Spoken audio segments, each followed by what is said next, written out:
Okay, so I think we're just going to go ahead and get started. The first thing that I'm going to tell you about me is that I stutter. And you are going to be able to hear it a ton more now because I'm in front of a room full of people and I'm nervous, so I stutter a lot more, and it's very fun, as you can imagine. Yeah, so I stutter. And yes, this is a talk about branding, it's a talk about communication.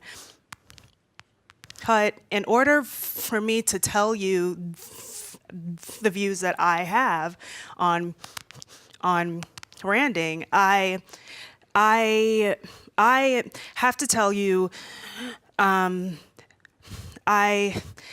have to tell you about insecurity and vulnerability because with the experience that that I have had as a person who stutters, I believe that being vulnerable is the best way to connect with your customers.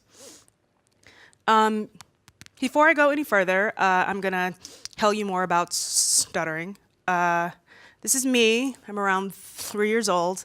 Yes, I know, I'm painfully adorable. You can say it. And this is around the age that I began to first stutter. And it's actually pretty normal. A lot of kids who are around 3 years old have some sort of stuttering issue, but a lot of them, they grow out of it by the time they hit like first grade. So the parents, like, I didn't really think anything of it. And they just assumed that, like, all of the other kids out there, that I would just kind of, like, that it would just kind of go away. Well, I'm 32, and I'm still hoping that I grow out of it one day, even though it's probably not going to happen at this point. And so, as a kid, you know, growing up as a stutterer, you are incredibly ashamed and you are incredibly embarrassed. And so you develop like little coping tools to, you know, kind of conceal the fact that, you know, you stutter. So you use a lot of filler words like and ah and things like that. See, just did it. Didn't even realize it. And you change words in your head before you say them because you develop fears around saying certain sounds. And so, and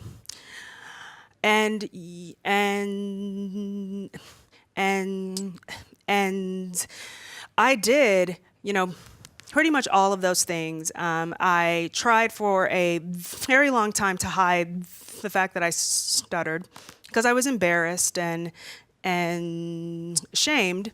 And so I eventually came to a place where I was so terrified of talking that I just stopped talking almost entirely. And the problem there is that, you know, I became extremely depressed. I would avoid situations where I would have to talk. So, you know, I kind of destroyed relationships. I suffered a lot in my career. And so finally I came to a point where I knew that I had to kind of face the fear in order to conquer it. So that's when I began to pursue public speaking. Ooh, whoops. And that's also when I learned valuable lessons about what makes people and specifically what makes brands very compelling. So the first thing that I'm going to tell you that has to do with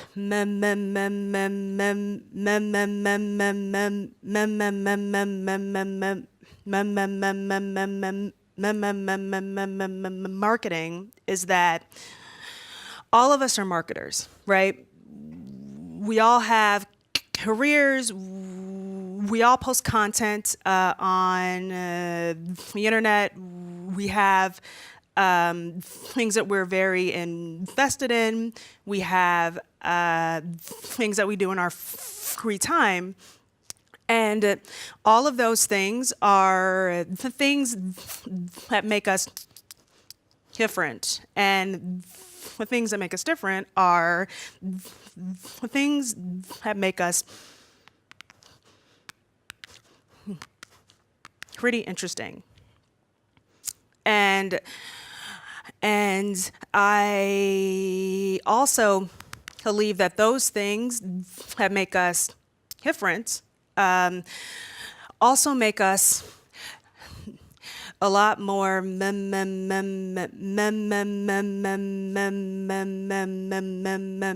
marketable.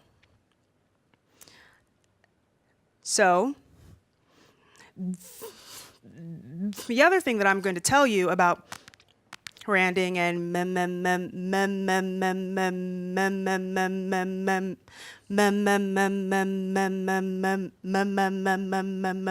marketing is that at its core, it should be an act of great empathy. The problem is that it's generally, very anti-empathetic. So what is empathy? It's the ability to understand and share the feelings of another person. That makes sense, right? Right. So why is empathy important? Well, that takes a little bit more explaining. So this talk is about branding, and it's also about empathy. And in order to talk about those two things, we have to talk about communication. And in order to talk about communication, we have to talk about conversations and how we as people typically view them and approach them. So this is you, and you are sitting around one day and you think of something pretty awesome, right? You have an idea. And so you're really pumped about this idea, and you don't want to brag or anything, but you think that this idea, it could have legs, right? So you think about the idea, you think about the words that you want, to use to describe it. You think about how you want to feel. You think about how you want the other person to feel. And then you formulate it, and then you present it to the other person. And you expect them to do hack flips because this is your idea and your idea is awesome, right? So you talk about this idea, you present it, and then you wait to hear, the other person say that you're like better than Beyonce, and they just don't really give a shit. And you're pissed, right? You think that this idea is the best idea ever, and you want another person to be as excited about it as you are. Well, the problem is that you don't want a real conversation. You just want people to love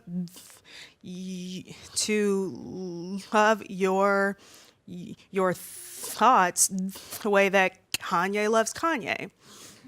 And the problem with this self-focused approach to communication is that it destroys collaboration. Now, that word, collaboration, it is extremely important when it comes to branding, because the whole point of building a brand is to find people who are going to be a part of your tribe, right? So you have to, one, find them, and two, keep finding them and turn it into a very big tribe. So you get to a point where those people, they will champion your products and your ideas so that you don't really have to do any of the work anymore. Well, the main, tool to building the tribes is empathy, because empathy fuels connection, right? And if that's true, which, I believe it is, then empathetic communication is going to drive that collaboration that you have to have in order to build your big, pretty awesome tribe. So when it comes to building these products and building companies and building brands, the most important thing there is collaboration, right? And so in order to foster that sense of collaboration, like your followers, they want to feel like they are on your team. They want to be in on the growth, and they want to feel like they're on the journey right along there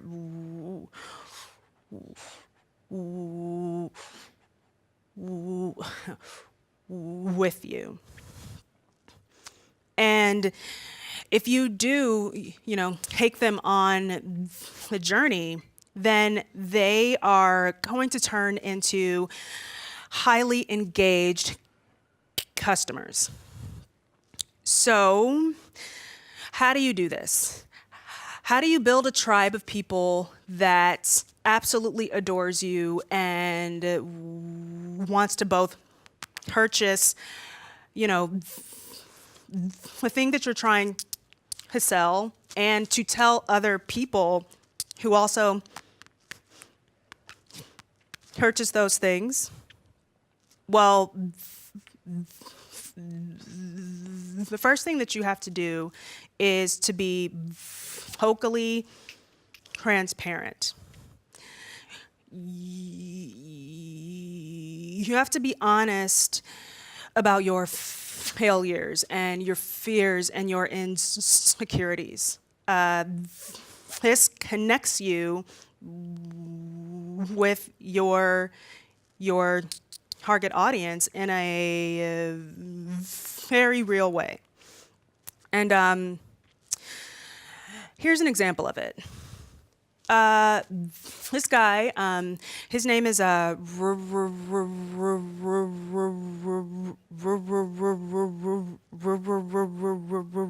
Reed Hastings. And he's the co-founder and CEO of some company that I don't think any of you guys have heard of it.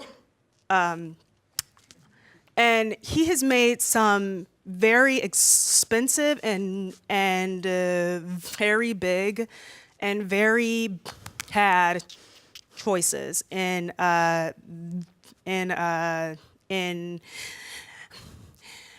his tenure as the CEO here.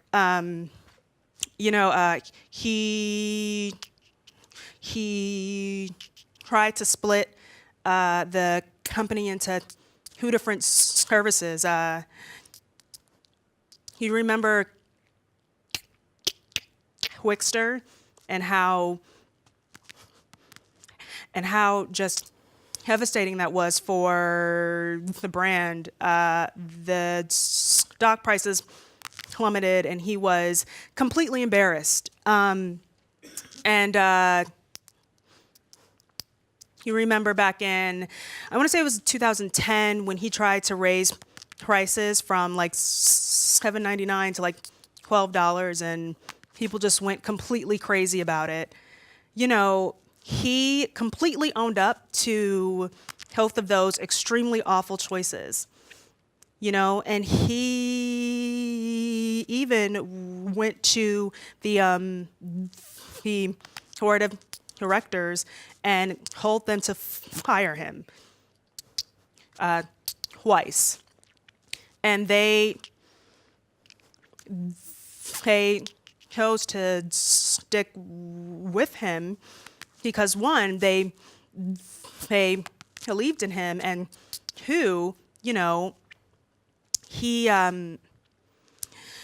was being very transparent, and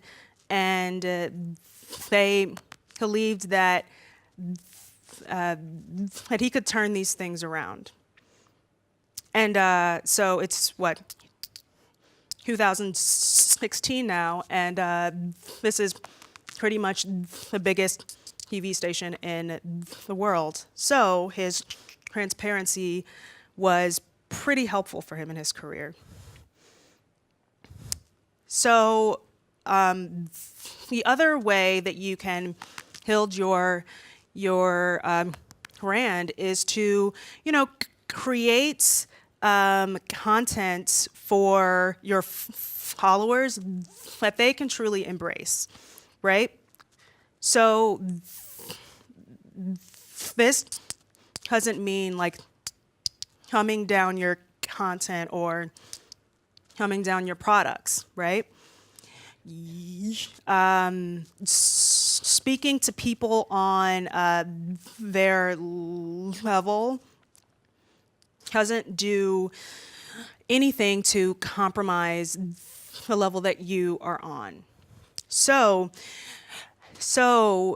creating content that your followers can, identify with and embrace, that just helps them champion the product that you are selling to them a lot more. The other thing that you have to do is to pay attention to the things that they're saying. If they are complaining about your products, well, there's probably something wrong there. A lot of people have a very hard time kind of coming to terms with the fact that your followers kind of choose the things that you can and can't do as a company. If they don't like a product that you think is great, then it's probably not that great. So you should let that go.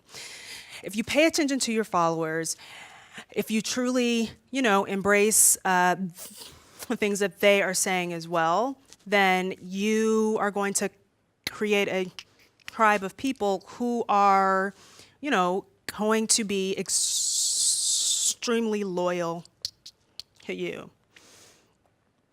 And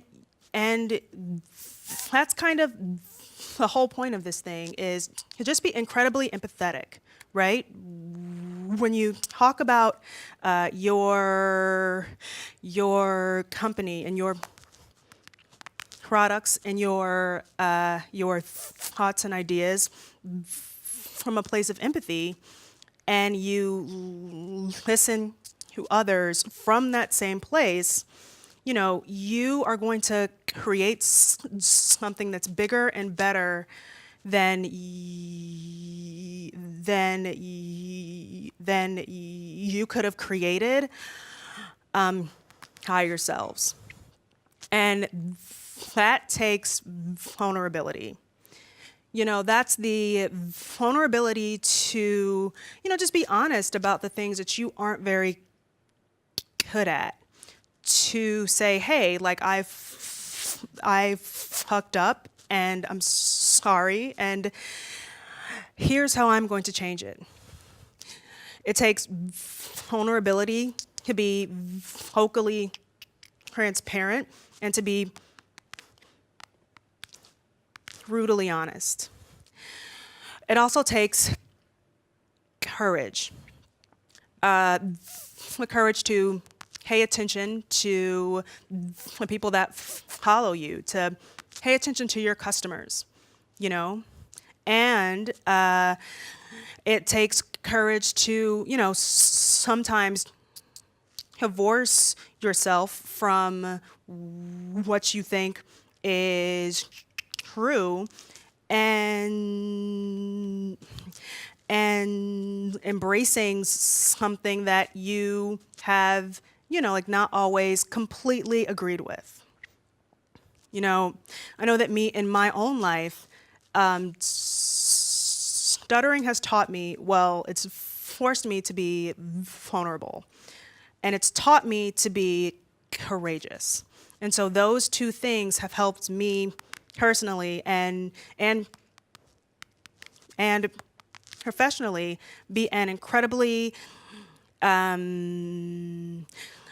empathetic speaker, as a professional speaker, and just as a person who has to speak occasionally in life, and a very vulnerable and attentive listener. And so if you want your brand to be one of the brands that people are completely crazy about, you have to come at your branding from a place of extreme and unapologetic empathy. Thank you.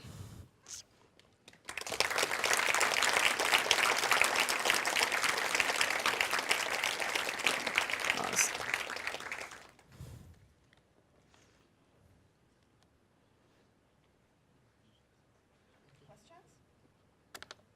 Oh, sorry. Yeah, do you have questions?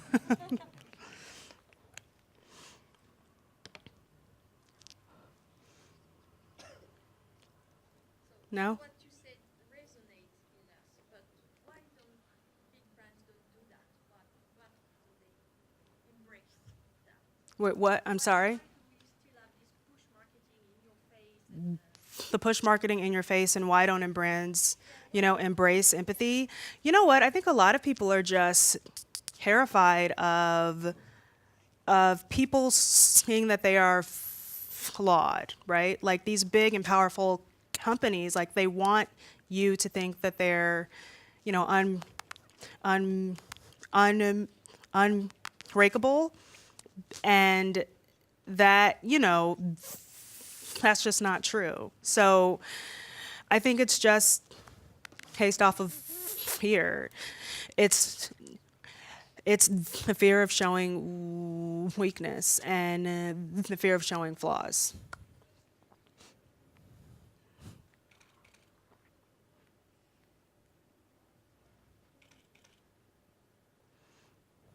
Think we're good. Thanks, guys.